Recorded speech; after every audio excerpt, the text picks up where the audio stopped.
Welcome back to Overtime here on WOTM. Marka, today we wanted to do a little bit of a news and notes segment. It's a section here. It's a segment that a lot of these topics really don't deserve a whole segment, but there are interesting topics as we go along. And we'll start with Alabama football because once again, for the second straight day, they announced a future home-and-home game.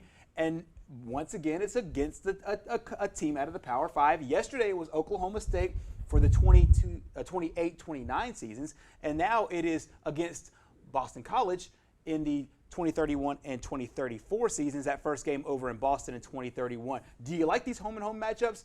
And do you think that these Bama fans are going to go to these? There's a lot of great ones on the deck, but will a trip to Beantown be one for Bama fans coming up in 2031? Well, maybe their grandkids. Right. Yeah, like you said, this is a little bit far. It's a decade. It's about 10 years from now. I'll be celebrating like life at 70. So I think it's a little bit different. These things can get out of hand. As much as some people might get excited about Boston College being Alabama, I'm probably not one of those guys. Boston College, who knows if they'll be a major player by then? Right. Who knows who's going to be coaching Alabama by then? If it's Saban, and who'll be a really healthy guy, and he probably outlived his coaching life. The announcement of those things, yeah, okay, it's exciting, but there are a lot of other things to worry about between now and then, and a lot of other matchups that they're going to have before then that are more intriguing to me. But I'm sorry, Boston College. Oh, yeah, Boston College just doesn't do it for me. Yeah, some great ones. I think the only thing there would be if you hadn't been to Boston. Yeah, a trip to go to Boston. I went to school in Boston, so it's a little different for me. Exactly. Yeah. Next thing, LeBron James going back to number 6 according to reports. Now he won his first couple championships in Miami wearing the number 6. I think he wears number 6 for Team USA at the Olympic Games, and then he wore number 23 both in Cleveland for that championship and in LA for the championship last year. Do you like the move going back to the number 6, and do you think it kind of brings back that Miami magic? If he learns to stay on a court. Yeah, well, yeah, he learned that this season as the Phoenix Suns got him off there. Meanwhile, speaking of staying on the court, AD staying with number 3. He couldn't stay on the court the entire series. Probably cost him that series against the Phoenix Suns there. So AD staying with number 3. LeBron James, maybe a little bit of a money grab there. Going to number 6, you got to change up the number. You got to get the New Jersey. What about Jordan? When Jordan was 45, and then you made some money off of that when he came back, and then all of a sudden, wait a minute, maybe I'm not as effective, and doesn't have the same effect mentally on guys. Let me go back to it, which you went to in the 95 playoffs after Nick Anderson stole the ball from him in Game 2 in the Eastern Conference Finals down there in Orlando. But that shouldn't matter the number. I mean, I know some people make a big difference of it.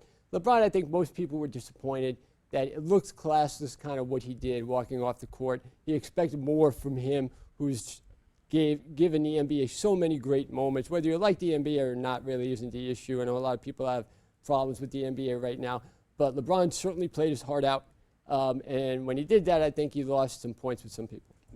Brooks Koepka out of golf saying that his little beef with Bryson DeChambeau, it really started online. If you hadn't seen it, go to Twitter. It's all over. It's a beef that started a while ago, but it kind of escalated last week. He says that this is good for the game.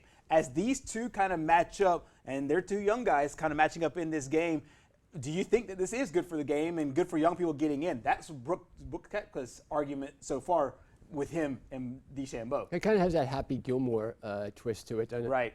Yeah, it kind of does. A little bit, where it's him and Shooter McGavin. Yeah, Shooter McGavin, you kind of have the one guy needling the other guy, and it looks like Brooks is needling Bryson, and Bryson needles him back. I do think it's good. I kind of like it, actually. Well, if you have a guy standing in the woods screaming about, well, what was Brooksy. it? Yeah. Or what restaurant was you saying? Where were we going to go to? Red Lobster? Right, yeah. Right. So if you have a guy doing that, maybe you can add that to it too. Exactly.